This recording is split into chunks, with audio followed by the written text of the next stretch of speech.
नमस्कार, मैं doctor Santosh Kumar, joint form of medical laboratory technology JFMLT India से एक बहुत बेहद ही महत्वपूर्ण इंफॉर्मेशन जो कि जितने भी allied and health care professionals हैं जो कि पूर्व में पैरामेडिक्स कहलाते थे और पैरामेडिक्स के अंतर्गत medical lab technologist, OT technologist, radiotherapy technologist, X ray technologist और anaesthesia technologist, physiotherapist, occupational therapist, इस तरह के और भी फील्ड के लोग पैरामेडिक्स के अंतर्गत आते थे। उन सब के लिए रजिस्ट्रेशन एक बहुत ही गंभीर विषय है और रजिस्ट्रेशन से संबंधित सूचना आप तक पहुंचाने का उद्देश्य है, विशेष तौर पे उनके लिए जो कि उत्तर प्रदेश के विभिन्न जिलों से आते हैं और उत्तर प्रदेश या फिर कहें उत्तर प्रदेश राज्य से बिलोंग करते हैं। अभी हाल ही में आप सबने जाना होगा कि national commission for allied and health care profession जो कि NCAHP कहलाता है, उसके द्वारा सेंट्रल लेवल काउंसिल का गठन किया जा रहा है और इस NCAHP के द्वारा सभी राज्यों में, अगर हम उत्तर प्रदेश की बात करें तो Uttar Pradesh state allied and health care profession UPAHP का गठन का प्रोसेस कंप्लीट तो नहीं कहेंगे, लेकिन प्रोसेस स्टार्ट हो चुका है और उसमें जो है रजिस्ट्रेशन की बात की जा रही है, चाहे आप DMLT हो, BSc MLT हो या MSc MLT हो।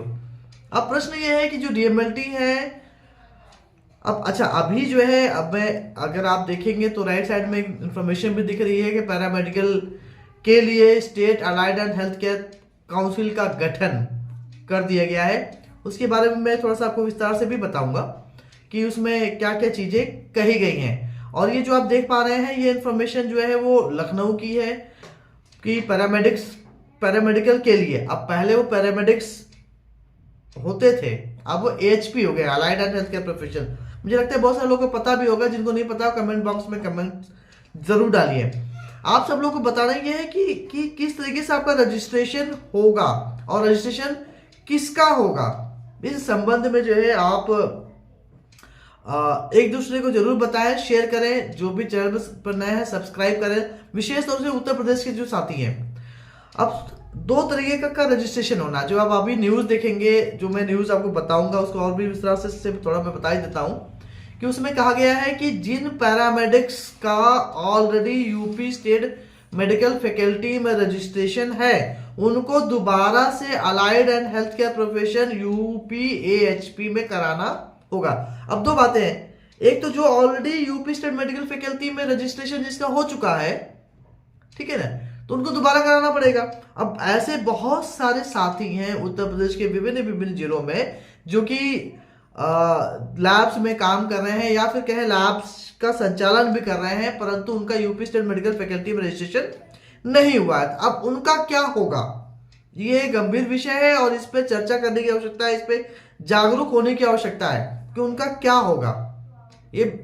और अगर आप लोग इस मतलब कि जो आपका रजिस्ट्रेशन अभी तक नहीं हुआ है, अगर यूपी स्टेट मेडिकल फैकल्टी में या फिर UPAHP में होगा नहीं होगा, ये संशय का है, तो प्लीज डिस्क्रिप्शन में नीचे गूगल फॉर्म हमने दिया हुआ है, उस गूगल फॉर्म को आप फिलअप कीजिए, उसमें अपना डेटा दीजिए, ताकि जिन लोगों का registration UP state medical faculty में नहीं हुआ है उनका हम UPAHP में रजिस्ट्रेशन करवा सके, क्योंकि डेटा नहीं है और डेटा नहीं है तो सरकार को कैसे रजिस्ट्रेशन करेगी। तो इस पर जरूर जो है आप सब लोग को विचार करना चाहिए। और जो आपका संगठन है JFMLT India, joint forum of medical laboratory technology India, आप उससे जुड़े लोगों को अधिक से अधिक इस न्यूज के बारे में बताएं जो मैं दे रहा हूं, कि जिनका रजिस्ट्रेशन, दोबारा से बता रहा हूं, जिनका रजिस्ट्रेशन अभी तक यूपी स्टेट मेडिकल फैकल्टी में नहीं हुआ है, प्लीज गूगल फॉर्म को भरें ताकि आपका रजिस्ट्रेशन UPAHP में करवाया जा सके। और जो मैं अभी आगे की इंफॉर्मेशन दूंगा, जो न्यूज में इंफॉर्मेशन आई हुई है, उसको भी आप ध्यान से सुनिए, समझिए और प्लीज इस न्यूज को ज्यादा से ज्यादा लोगों तक पहुंचाने का कष्ट कीजिए, क्योंकि अनटिल अनलेस आपका रजिस्ट्रेशन की समस्या का समाधान हो पाएगा और आगे आप लोग के लिए कुछ स्ट्रेटजी, कुछ नियम कानून बनाए जाएंगे। तो आप अगर रजिस्ट्रेशन नहीं करा पाएंगे तो आप आगे चल के प्रैक्टिस नहीं कर पाएंगे, चाहे वो आप किसी लैब में काम कर रहे हो या आप लैब संचालन कर रहे हो। तो ये असुविधा आपको होगी। इस असुविधा से बचने के लिए आप गूगल फॉर्म को भी भरें और ज्यादा से ज्यादा लोगों को कनेक्ट करें, ताकि एक यूनिटी दिख सके कि इतनी संख्या में लोग हैं जिनका रजिस्ट्रेशन करवाया जाना है। तो ये गंभीर विषय है, इस पर जरूर फोकस डालें। चलिए अब जो न्यूज है जिसके बारे में आपको मैं बता रहा हूं कि इनके चेयरमैन की नियुक्ति भी की जा चुकी है, एक हेल्पलाइन नंबर भी दिया गया है, तो उस पर भी संपर्क किया जा सकता है। और बहुत ही जल्द हमारी जो टीम है जेफएमएलटी इंडिया की, वो उत्तर प्रदेश के जो नवनियुक्त चेयरमैन हैं इस काउंसिल के, उनसे मिलने वाली है। तो मिलेगी तो तब ये डेटा के साथ मिलेगी कि ये इतने लोगों का रजिस्ट्रेशन अभी तक यूपी स्टेट मेडिकल फैकल्टी में नहीं हुआ है और अब इनका रजिस्ट्रेशन यूपीएचपी में किया जाना चाहिए। इसलिए ये डेटा जरूरी है, गूगल फॉर्म भरना बहुत जरूरी है। आपको अगर नहीं समझ में आता है तो कमेंट बॉक्स में कमेंट कीजिए। आगे चलते हैं इंफॉर्मेशन को।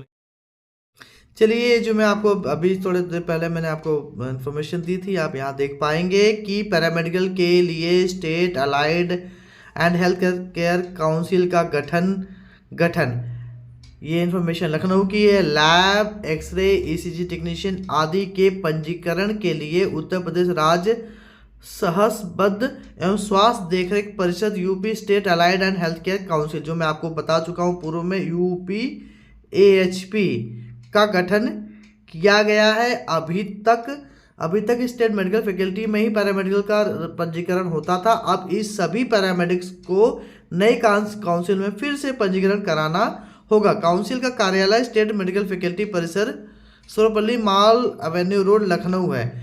अब जो है यह हेल्पलाइन भी दिया गया। अब जो मैं कह रहा हूँ आपको, मैंने ये कहा कि जिनका रजिस्ट्रेशन पूर्व में यूपी स्टेट मेडिकल फैकल्टी में हो चुका है, उनको पुनः इस एएचपी में, यूपी एएचपी में जो है रजिस्ट्रेशन करवाना पड़ेगा। एक बात। दूसरी बात जो है, अभी हेल्पलाइन दी गई है। आप इस हेल्पलाइन पर भी जो है आप पूछ सकते हैं कि आपने जो डिप्लोमा किया है किसी अन्य राज्य की, किसी अन्य यूनिवर्सिटी से जो कि यूपी स्टेट मेडिकल फैकल्टी से अब संबंधित नहीं थी, वहाँ से किया, तो क्या आपका रजिस्ट्रेशन होगा? जो हम कह रहे हैं उसको आप प्रूफ कर सकते हैं। अध्यक्ष जो है कमल पंत जी को बनाया गया है और इसमें कहा गया है कि जो भी डिप्लोमा, स्नातक, परस्नातक का कोर्स करवा रहे हैं उनको, उन प्रशिक्षण संस्थानों को कहा गया है कि अपने यहाँ के सभी स्टूडेंट का रजिस्ट्रेशन करवाएं। साथ ही प्रशिक्षण संस्थानों के पाठ्यक्रम की निगरानी भी काउंसिल करेगी। Medical laboratory, life science, physiotherapy आदि पाठ्यक्रम से जुड़े प्रशिक्षित स्वास्थ्य कर्मियों का पंजीकरण नई काउंसिल में किया जाएगा। तो जो हम कह रहे हैं आपको, हमने कह दिया कि आप जो है गूगल फॉर्म को, नीचे गूगल फॉर्म दिया गया है उसमें भरें जिनका यूपी स्टेट मेडिकल फैकल्टी में रजिस्ट्रेशन नहीं हुआ है। ध्यान रखिए, जिनका अभी तक यूपी स्टेट मेडिकल फैकल्टी में रजिस्ट्रेशन नहीं हुआ है वो लोग गूगल फॉर्म भरें, ताकि उनका यूपी एएचपी में रजिस्ट्रेशन करवाया जाए। बहुत बहुत धन्यवाद।